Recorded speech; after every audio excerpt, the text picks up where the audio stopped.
4장. 내가 또 이 말을 하려고 합니다. 아버지의 재산을 물려받은 사람이 아니라면 그가 모든 것이 주인이라 하더라도 종과 다를 것이 없습니다. 어른이 되기 전까지는 그를 돌봐줄 사람의 말을 따라야 합니다. 그러나 그 아버지가 정한 대로 이르면 자유인이 됩니다. 이와 마찬가지로 우리도 전에는 어린아이와 같았습니다. 우리는 이 세상의 헛된 가르침 아래에서 종노릇을 했습니다. 그러나 정한 때가 이르자 하나님께서 자기 아들을 보내셨습니다. 그 아들은 여자에게서 낳고 율법 아래에서 살았습니다. 그것은 율법 아래에 있는 사람들을 구원하셔서 그들을 자기 자녀로 삼으시기 위해서입니다. 여러분은 하나님의 자녀입니다. 그래서 하나님께서 그 아들의 영을 여러분 마음에 보내주셔서 여러분이 하나님을 아버지, 사랑하는 아버지라고 부를 수 있게 하셨습니다. 여러분은 이제 종이 아니라 하나님의 자녀입니다. 여러분이 하나님의 자녀가 되었으므로 하나님께서 여러분에게 유업을 주실 것입니다. 옛적에는 여러분이 하나님을 알지 못하여 사실 신이 아닌 것에서 종노릇 했습니다. 그러나 이제는 여러분이 참 하나님을 압니다. 뿐만 아니라 하나님께서 여러분을 아십니다. 그런데 어찌하여 전에 여러분이 따르던 약하고 헛된 가르침으로 다시 돌아가려 합니까? 어찌하여 그런 것들에게 종노릇 하려 합니까? 여러분은 아직도 날과 달과 계절과 해를 섬기고 있습니다. 그러니 내가 여러분을 위해 애쓴 것이 헛된 일이 될까봐 두렵습니다. 형제들이여, 내가 여러분과 같이 되었습니다. 여러분도 나와 같이 되기를 바랍니다. 이제까지 여러분은 내가 잘해 주었습니다. 여러분도 알다시피 내가 여러분에게 처음으로 복음을 전하게 된 것은 내 몸의 병 때문이었습니다. 내 병이 여러분에게 짐이 되었을 텐데도 여러분은 나를 미워하거나 저버리지 않고 하나님의 천사나 예수 그리스도처럼 맞아 주었습니다. 그때는 여러분에게 기쁨이 가득하더니 지금은 그 기쁨이 어디로 갔습니까? 지금 기억하기로 그때에는 여러분이 할 수만 있다면 여러분이 눈이라도 빼어줄 정도였습니다. 근데 내가 이제 진리를 말함으로 여러분과 원수가 되었습니까? 그 사람들이 열심히 여러분을 설득하는 것은 여러분을 위해서가 아니라 우리를 배반하고 그들만을 따르도록 하려는 것입니다. 사람들이 도운 뜻으로 여러분에게 관심을 보인다면 그것은 내가 여러분을 떠나 있을 때나 여러분과 함께 있을 때나 마찬가지로 좋은 일입니다. 내 자녀들이여, 여러분이 참으로 그리스도와 같이 되기까지 나는 여러분을 위해서 다시 아기를 낳는 어머니의 고통을 느낍니다. 내가 지금이라도 여러분을 만나 내 말투를 바꿨으면 좋겠습니다. 여러분 일에 대해 어떻게 하면 좋을지 모르겠습니다. 여러분 가운데는 모세의 율법 아래 있으려는 사람이 있습니다. 말해보십시오. 여러분은 율법이 하는 말을 알지 못합니까? 성경은 아브라함에게 두 아들이 있었는데 한 아들의 어머니는 여종이었고 다른 아들의 어머니는 자유인이었다고 말합니다. 여종에게서 난 아브라함의 아들은 육체를 따라 태어났으나 자유인에게서 난 아들은 하나님의 약속을 따라 태어났습니다. 이것은 비유입니다. 이 여자들은 하나님과 사람이 맺은 두 언약과 같습니다. 한 언약은 하나님께서 시내 산에서 정하신 율법입니다. 이 언약 아래에 있는 사람은 종과 같습니다. 하나같이 바로 그 언약과 같습니다.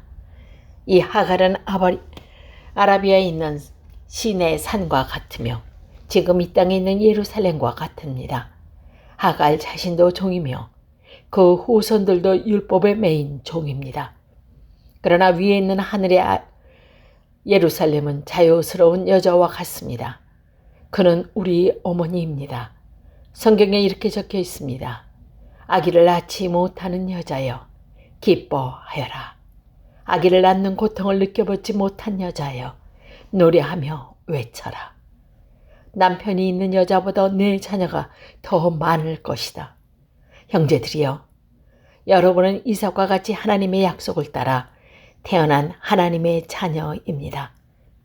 사람의 방법으로 태어난 아들이 성령의 방법으로 태어난 아들을 괴롭듯이 지금도 그러합니다. 그러나 성경이 무엇을 말합니까? 여종과 그 아들을 내어 쫓아라. 자윤의 아들은 아버지의 것을 다 물려받았으나 여종의 아들은 아무것도 받지 못할 것이다.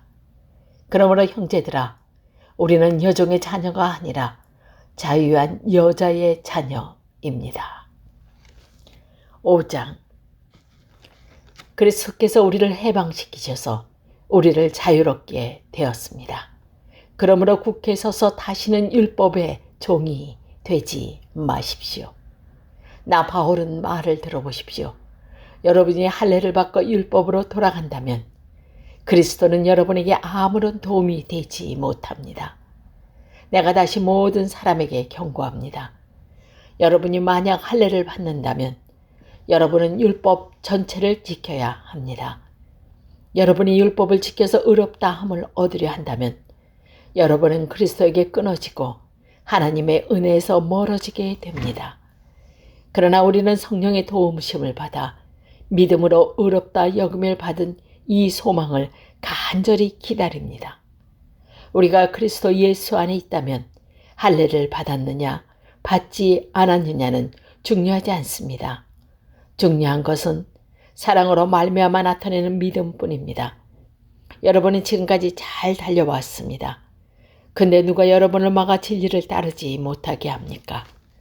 그런 유혹은 여러분을 부르신 분에게서 나오지 않았습니다. 조심하십시오. 적은 누르기 반죽 모두 부풀게 합니다. 그러나 나는 여러분이 그런 다른 생각들을 따르지 않은 줄로 믿습니다. 누구든지 여러분을 혼란하게 하는 사람은 심판을 받을 것입니다. 형제들이여, 나는 할례를 받아야 한다고 가르치지 않습니다. 내가 할례를 가르친다면 어째서 아직도 박해를 받겠습니까? 내가 지금까지 할례를 가르쳤다면 십자가를 전하는 어려움도 사라졌을 것입니다.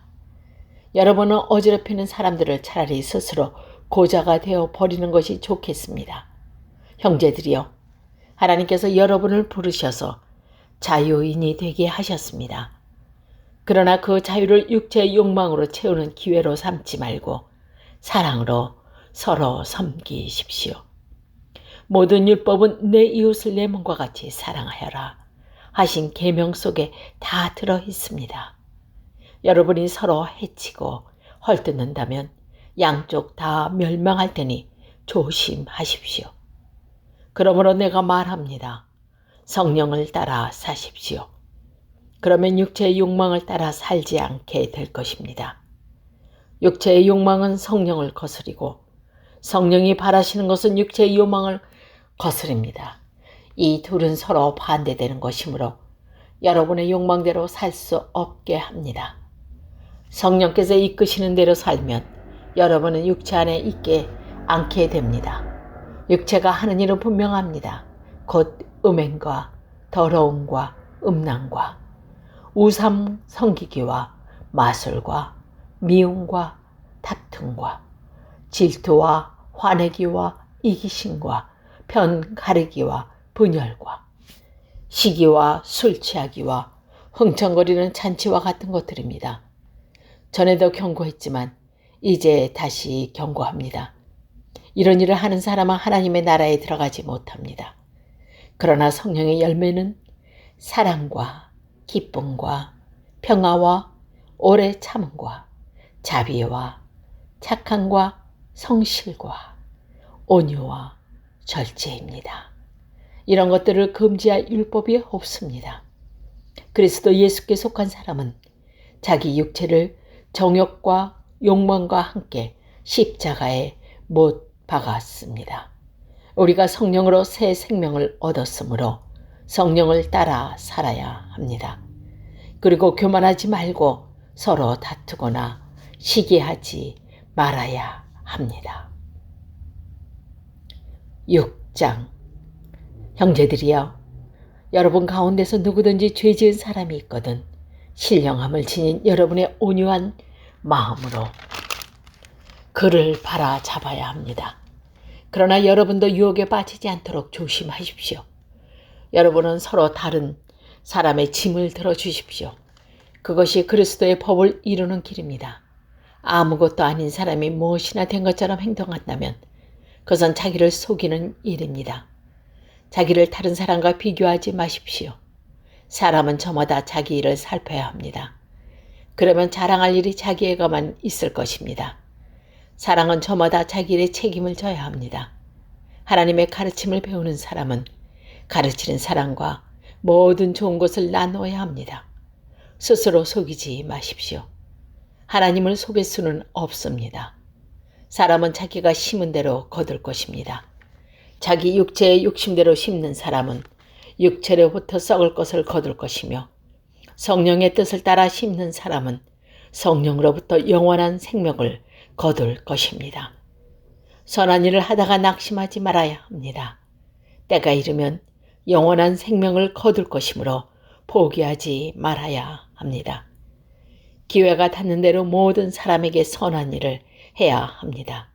특히 믿음의 가정에 그렇게 해야 합니다. 내 손으로 이렇게 여러분에게 큰 글자로 씁니다. 여러분에게 억지로 할례를 받도록 하는 사람들이 있습니다. 그것은 육체를 꾸미기 좋아하는 사람들입니다. 그것은 그리스도의 십자가를 따르면 박해를 받을까 봐 두려워하고 있습니다. 할례를 받은 사람들이 스스로도 율법을 지키지 않으면서 여러분에게 할례를 받게 하려는 것은 여러분에게 한 일을 가지고 자랑하기 위함입니다. 그러나 내게는 우리 주 예수 그리스도의 십자가 말고는 아무것도 자랑할 것이 없습니다. 그리스도의 십자가를 통해 세상은 나에 대해서 죽었고 나는 세상에 대해서 죽었습니다. 할례를 받느냐 받지 않느냐 하는 것은 중요한 것이 아닙니다.